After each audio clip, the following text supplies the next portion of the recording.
আনন্দ মহিন্দ্রা এবং মুকেশ আম্বানি দুজনেই মার্কিন যুক্তরাষ্ট্রের হার্ভার্ড বিজনেস স্কুলে পড়াশোনা করেছেন, যেখানে তাদের মধ্যে একটি দৃঢ় বন্ধুত্ব গড়ে উঠেছে। যদিও তাদের সম্পর্ক হার্ভার্ডে শুরু হয়েছিল, তাদের বন্ধুত্ব দৃঢ় রয়ে গেছে এবং তারা ব্যবসা এবং শিল্প সম্পর্কিত বিষয় সহযোগিতা করে চলেছে। রিলায়েন্স সম্পর্কে কথা বলার সময় মনোজ মোদির কথা বলা গুরুত্বপূর্ণ, যিনি একজন বিশিষ্ট ভারতীয় ব্যবসায়ী এবং রিলায়েন্স ইন্ডাস্ট্রিজের চেয়ারম্যান মুকেশ আম্বানির নিকটতম সহযোগীদের একজন। প্রায়শই বৃষ্টির কারিগর হিসাবে উল্লেখ করা হয়। বৃষ্টির কারিগর শব্দটি সাধারণত এমন একজন ব্যক্তিকে বোঝায় যিনি ব্যবসা আনতে পারেন এবং একটি প্রতিষ্ঠানের জন্য উল্লেখযোগ্য রাজস্ব তৈরি করতে পারেন। মনোজ মোদিকে প্রায়শই রিলায়েন্সের বৃষ্টির কারিগর হিসাবে উল্লেখ করা হয়, কারণ তিনি উচ্চ প্রোফাইল চুক্তি আকর্ষণ করতে এবং কোম্পানির জন্য লাভজনক অংশীদারিত্ব নিশ্চিত করতে পারেন। রিলায়েন্সের ব্যবসায়িক কার্যক্রম এবং কৌশলগত সিদ্ধান্তে মোদি গুরুত্বপূর্ণ ভূমিকা পালন করেন। মনোজ মোদিকে মুকেশ আম্বানির একজন বিশ্বস্ত উপদেষ্টা হিসেবে বিবেচনা করা হয় এবং রিলায়েন্সের গুরুত্বপূর্ণ ব্যবসায়িক সিদ্ধান্তের উপর তার উল্লেখযোগ্য প্রভাব রয়েছে। তিনি আম্বানি পরিবারের সাথে ঘনিষ্ঠভাবে কাজ করেন এবং উচ্চস্তরের আলোচনা এবং চুক্তি পরিচালনার সাথে জড়িত। 2010 সালে আম্বানিদের জন্য আরেকটি বড় ঘটনা ঘটে। রিলায়েন্স ফাউন্ডেশনটি 2010 সালে রিলায়েন্স ইন্ডাস্ট্রিজ লিমিটেডের চেয়ারম্যান ও ব্যবস্থাপনা পরিচালক মুকেশ আম্বানির স্ত্রী নীতা আম্বানি প্রতিষ্ঠা করেছিলেন। এটি রিলায়েন্স ইন্ডাস্ট্রিজের জনহিতকর শাখা এবং শিক্ষা, স্বাস্থ্যসেবা, গ্রামীণ উন্নয়ন, পরিবেশগত স্থায়িত্ব, দুর্যোগ ব্যবস্থাপনা এবং নারীর ক্ষমতায়ন সহ বিভিন্ন ক্ষেত্রে ভারতের মূল সামাজিক চ্যালেঞ্জ মোকাবেলায় কাজ করে। 2011 সালে ফাউন্ডেশন তার প্রথম প্রধান উদ্যোগ রিলায়েন্স ফাউন্ডেশনের শিক্ষা ও ক্রীড়া সকলের জন্য চালু করে, যার লক্ষ্য ছিল সুবিধাবঞ্চিত শিশুদের, বিশেষ করে গ্রামীণ এলাকায় মানসম্পন্ন শিক্ষা প্রদান করা। এটি শিশুদের জন্য জীবন দক্ষতা এবং শৃঙ্খলা জাগানোর জন্য খেলাধুলোকে একটি মাধ্যম হিসেবে ব্যবহার করে। 2012 সালে ফাউন্ডেশন রিলায়েন্স ফাউন্ডেশনের গ্রামীণ রূপান্তর কর্মসূচি চালু করে, যার লক্ষ্য গ্রামীণ সম্প্রদায়গুলিকে তাদের উৎপাদনশীলতা, জীবিকা এবং সম্পদের অ্যাক্সেস বৃদ্ধির জন্য সরঞ্জাম সরবরাহ করে ক্ষমতায়ন করা। এই কর্মসূচি কৃষি, জল ব্যবস্থাপনা, স্বাস্থ্যসেবা এবং শিক্ষার উপর দৃষ্টি নিবদ্ধ করে। আপনি কি জানেন যে রিলায়েন্সেরও একটি হাসপাতাল আছে? ফাউন্ডেশনের স্বাস্থ্যসেবা উদ্যোগগুলি মুম্বাইতে রিলায়েন্স ফাউন্ডেশন হাসপাতাল চালু করার মাধ্যমে নতুন উচ্চতায় পৌঁছেছে। এটি একটি অত্যাধুনিক সুবিধা যা উন্নত চিকিৎসা সেবা প্রদান করে। হাসপাতালটি ক্যান্সার চিকিৎসা, হৃদরোগ এবং অন্যান্য গুরুত্বপূর্ণ সেবা প্রদানে বিশেষজ্ঞ। পাশাপাশি তারা তাদের মোবাইল স্বাস্থ্যসেবা ইউনিটগুলি অব্যাহত রেখেছে, যা প্রত্যন্ত অঞ্চলে স্বাস্থ্যসেবা প্রদানের জন্য পরিদর্শন করে। 2019 সালের দিকে foundation Reliance foundation youth sports program ঘোষণা করে ক্রীড়া উন্নয়নের জন্য তার সহায়তা বৃদ্ধি করে। এই উদ্যোগটি ভারত জুড়ে তরুণদের বিভিন্ন খেলাধুলোয় খেলার এবং দক্ষতা অর্জনের সুযোগ প্রদানের উপর দৃষ্টি নিবদ্ধ করে। এই উদ্যোগের লক্ষ্য ছিল ভবিষ্যতের ক্রীড়া প্রতিভা, বিশেষ করে ফুটবল এবং অ্যাথলেটিক্সে বিকাশ করা। 2016 সালে রিলায়েন্স জিও ভারতের টেলিকম শিল্পে বিপ্লব ঘটিয়েছে, লক্ষ লক্ষ মানুষকে সাশ্রয়ী মূল্যে ইন্টারনেট সরবরাহ করেছে এবং দেশকে বিশ্বের বৃহত্তম ডেটা গ্রাহকদের মধ্যে একটিতে পরিণত করেছে। 5 সেপ্টেম্বর 2016 তারিখে মুকেশ আম্বানি রিলায়েন্স ইন্ডাস্ট্রিজের বার্ষিক সাধারণ সভায় জনসাধারণের জন্য রিলায়েন্স জিও আনুষ্ঠানিকভাবে চালু করেছেন। এই লঞ্চটি ছিল ভারতীয় টেলিকম ইতিহাসের সবচেয়ে প্রত্যাশিত ঘটনাগুলির মধ্যে একটি। 2017 সালের মধ্যে জিও মাত্র 6 মাসের মধ্যে 100 মিলিয়নেরও বেশি গ্রাহকের কাছে পৌঁছেছে, যা যে কোনো প্রযুক্তি প্ল্যাটফর্মের দ্রুততম গ্রহণের বিশ্ব রেকর্ড স্থাপন করেছে। এই বৃদ্ধি সাশ্রয়ী মূল্যের ডেটা এবং বিনামূল্যে ভয়েস কল দ্বারা চালিত হয়েছিল। 2018 সালের মধ্যে জিও 200 মিলিয়ন গ্রাহক ছাড়িয়ে গেছে। এটি ভারতের বৃহত্তম টেলিকম অপারেটর হয়ে উঠেছে। ভারতী এয়ারটেল এবং ভোডাফোনের মতো দীর্ঘস্থায়ী খেলোয়াড়দের ছাড়িয়ে গেছে। মাত্র 170 দিনে 10 কোটি গ্রাহক অর্জন করে জিও দ্রুততম গ্রাহক বৃদ্ধির বিশ্ব রেকর্ড স্থাপন করেছে, যা বিশ্বব্যাপী কোনো টেলিকম অপারেটরের দ্বারা আগে কখনো অর্জন করা হয়নি। এই দ্রুত বৃদ্ধি প্রতিযোগীদের জিওর অফারগুলির সাথে তাল মেলাতে হিমশিম খেতে বাধ্য করেছিল এবং এটি ভারতে মোবাইল ইন্টারনেটের দৃশ্যপট চিরতরে বদলে দিয়েছে। ভারতের মতো বিশাল এবং বৈচিত্র্যময় দেশে দেশব্যাপী 4G নেটওয়ার্ক তৈরি করা কোনো ছোট কাজ ছিল না। জিও ফাইবার অপটিক ব্যাকবোন সহ তার অবকাঠামো স্থাপনে $30 বিলিয়নেরও বেশি বিনিয়োগ করেছে। কোম্পানিটি দেশের বৃহত্তম ফাইবার অপটিক নেটওয়ার্কগুলির মধ্যে একটি স্থাপন করেছে, যা 22,000-এরও বেশি শহর এবং 10 লক্ষেরও বেশি গ্রামকে কভার করে।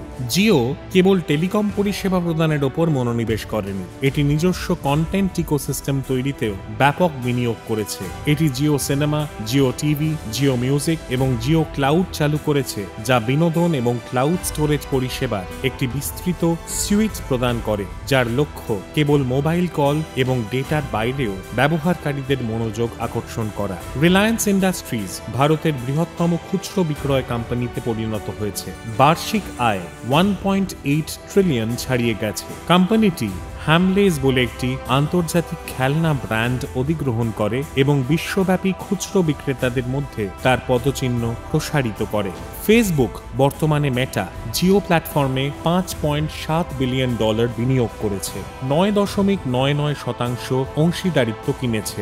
এই অংশীদারিত্বের মাধ্যমে জিও হোয়াটসঅ্যাপকে জিও পরিষেবার সাথে একীভূত করতে সক্ষম হয়েছে, যা মেসেজিং এবং ই-কমার্সের বিশাল ভারতীয় বাজারকে লক্ষ্য করে।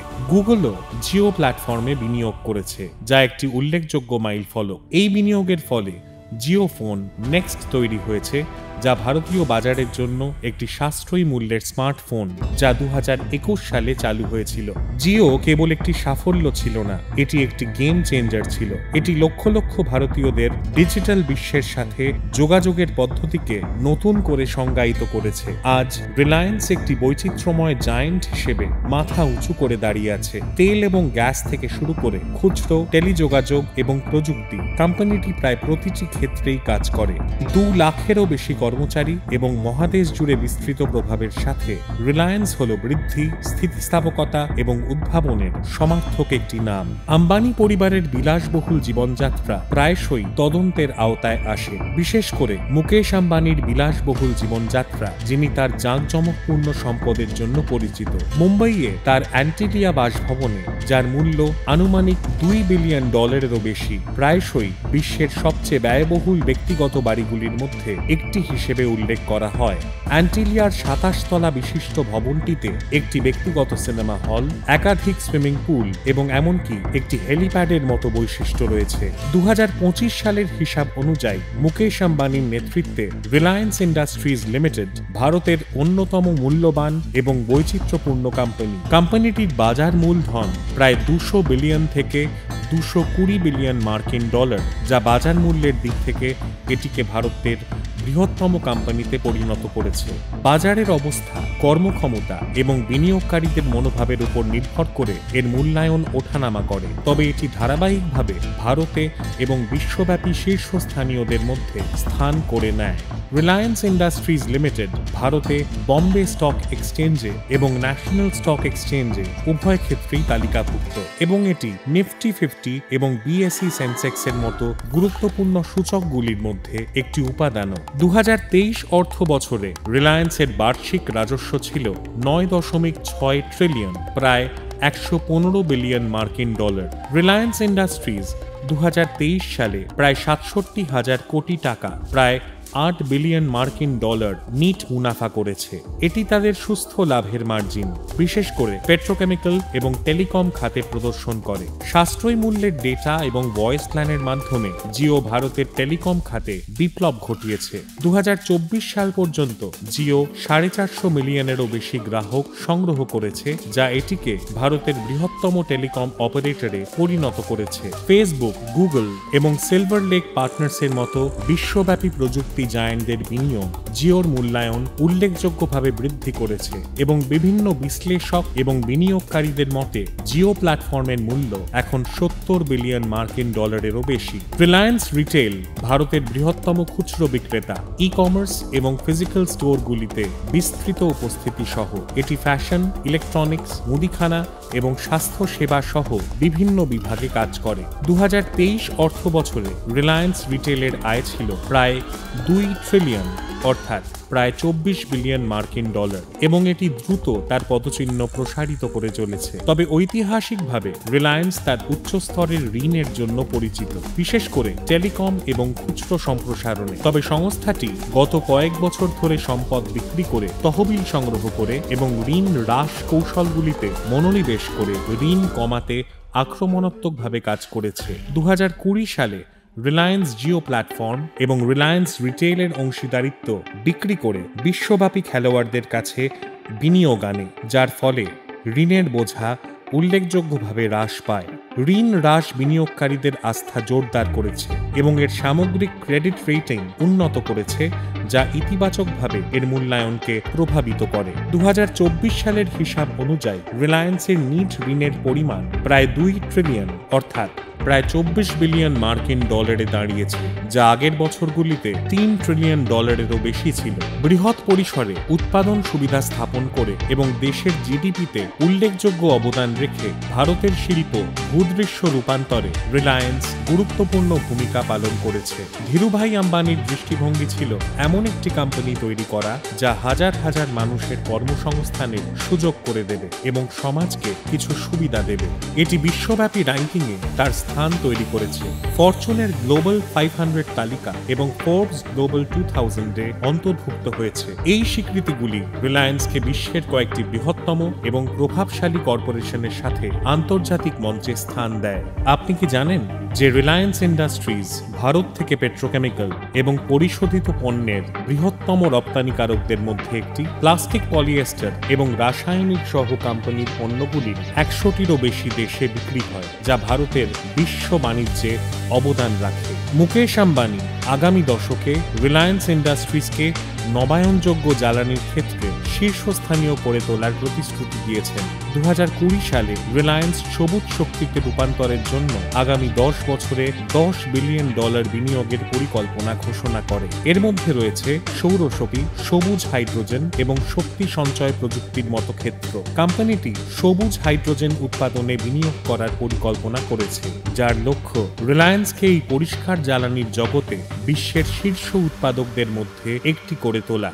রিলায়েন্স শিল্প ব্যবহার এবং রপ্তানির জন্য সাশ্রয়ী মূল্যের হাইড্রোজেন উৎপাদনের লক্ষ্য রাখে, এইভাবে ভারতের কার্বন নিরপেক্ষ লক্ষ্যে অবদান রাখে। রিলায়েন্স খুচরো, টেলিকম এবং শক্তি সহ বিভিন্ন ব্যবসায়িক বিভাগে গ্রাহক অভিজ্ঞতা উন্নত করাতে কৃত্রিম বুদ্ধিমত্তা, এআই এবং বিগ ডেটা অ্যানালিটিক্স ব্যবহার করার পরিকল্পনা করছে। সরবরাহ শৃঙ্খল অপটিমাইজ করতে, পরিষেবাগুলিতে ব্যক্তিগতকরণ উন্নত করতে এবং এমনকি স্বয়ংক্রিয় খুচরো এবং স্মার্ট ডিভাইসগুলিতে নতুন প্রযুক্তিকে শক্তিশালী করতে এআই ব্যবহার করা যাবে। মুকেশ আম্বানি ইতিমধ্যেই তার সন্তানদের রিলায়েন্স ইন্ডাস্ট্রিজের নেতৃত্বের ভূমিকার জন্য প্রস্তুত করতে শুরু করেছেন।